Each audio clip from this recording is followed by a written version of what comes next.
Hello everyone, today we're talking about protecting groups when we're looking at the reduction of ketones or aldehydes into alcohols.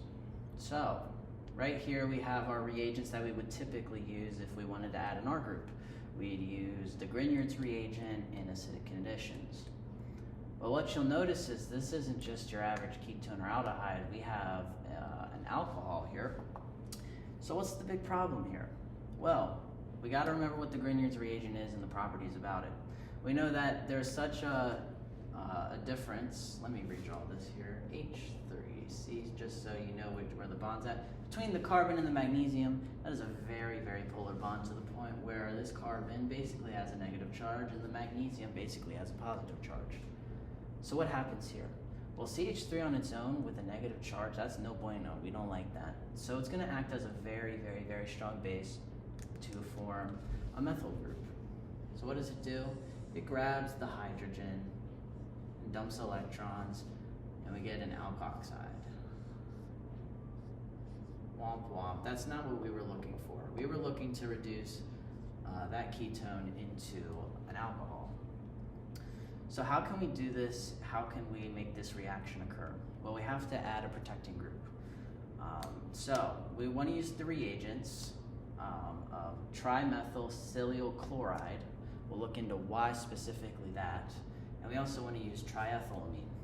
So let's look at the mechanism first, then I'll explain why you want to use trimethyl silyl chloride. So it's quite simple here. This oxygen binds to the center of that silicone, and then chlorine's kicked off, right? Okay, now we get this group here. We get the oxygen, and then we get that methyls. Okay, yeah, we get that there. And then the fluorine leaves, or sorry, the chlorine leaves, of course. And we still have that hydrogen bound over here, making this oxygen positively charged. Well, what do we know about oxygen with positive charges? No bueno, we don't like it. So we use triethylamine. This is just acting as a base. It just comes there and steals that hydrogen, dumps the electrons on the oxygen. Forgot my ketone. And then we get this molecule here.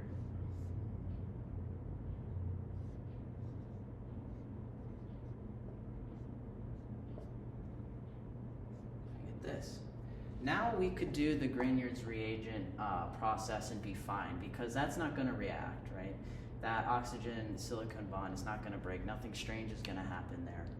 So just go on your thing as normal. But when do we want to remove it? Well, before we get to that, I just want to clarify what I promised you looking at the trimethyl silyl chloride and why we use that over, say, trimethyl carbon chloride. So it comes down to atom size and just how easy that oxygen can attack that silicon center. So if we look at, I'm just going to erase this for now, so I have some more room to draw. So we got to do this in one go, guys. All right, so let's compare carbon to silicon. Well, if you look at the difference in size of the atoms, we'll just draw circles to represent this. So we have our teeny little methyl groups coming off the sides, right? And if that oxygen wants to attack the carbon, so here's oxygen, we'll put a smiley face on them. Oxygen's like, hey, you want my lone pairs? But it has a hard time making that message to the carbon because these methyl groups are like, nah, he don't want it. He don't want it, go away. He's like, no. Oh, he looks sad. We'll make him angry. They're like, no, go away. Go away. Carbon doesn't want to talk to you right now. So then this oxygen is quite sad, and he begins to cry because he can't reach that center. It's too small. It's too small. If you look at the space filling model, there's like a little gap there that oxygen could even remotely interact with the carbon with. But let's look at if oxygen, and okay, we'll draw a smiley face, he tries to interact with the silicone. Well, these angry neighbor methyl groups, they're angry, sure. They're like, no, we don't want you there, but you know, it's not really that big of a deal because he has a straight shot through and he can react react his lone pairs with that silicon atom. So that's why we use trimethyl chloride instead of trimethyl carbon chloride. So now that we have that, one last thing I'd like to look over is how you get rid of your trimethyl group, right? So I will draw just an example of when this step becomes possible. So we have our alcohol here, and we have our protected oxygen down here. All right, so we did our Grignard's reagent with that same ketone, right? We added the methyl group, and we reduced this carbon into an alcohol. Okay, we want to get rid of it. We need to use a reagent called TBAF, which stands for tert-butyl ammonium fluoride, right? So don't worry about the tert-butyl ammonium. That's just with solution chemistry and all that. We need to focus on this here, which is the fluoride ion. If you remember with our normal reagent, trimethyl chloride, we had a chloride. So when we want to get rid of it, we kind of have to revert back to this. So we use a fluoride ion to do so, and that will leave us, of course, with back to our alcohol that we once had, right? And then that trimethyl chloride, which will now be trimethyl fluoride, is going to leave. So how does this reaction mechanism work? Just give me one moment here. I got to draw out our reactants.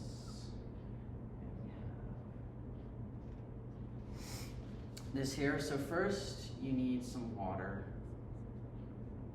or just a base in general. Right, so what's going to happen is this oxygen will attack this hydrogen, and electrons get dumped on your oxygen. Right, you just need a base to donate, or a protic solvent of some sort to donate your hydrogen here. I shouldn't say a base, silly me. Right, so now we get this here, and we're kind of back to where we started when we first bound that silyl chloride group. So now what happens is that fluoride and the tert-butyl ammonium fluoride comes in, because remember, this is an ionic compound. It's not readily obvious. If you're really curious, tert-butyl ammonium just kind of looks like this.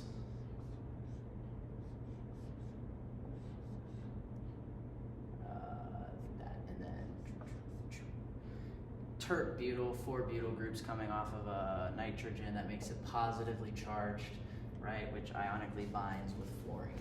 So, again, not really relevant to the mechanism. It's just something that you need to add to it to make it all work. All right, so what happens here is fluoride comes in as a nucleophile and says, "What's up, silicone?" And then these electrons are dumped onto the oxygen, leaving us with our desired product, which is this diol here, right? So if you remember back from when we first started this video, we had an alcohol here, we end with an alcohol here using our deprotecting group, you could say, or a deprotecting agent. Oh, that was a long, crazy, complicated video. Hopefully I made sense. I like to explain things quite well here, and hopefully you enjoyed this video. Thank you guys so much for watching, and have a wonderful day. Goodbye.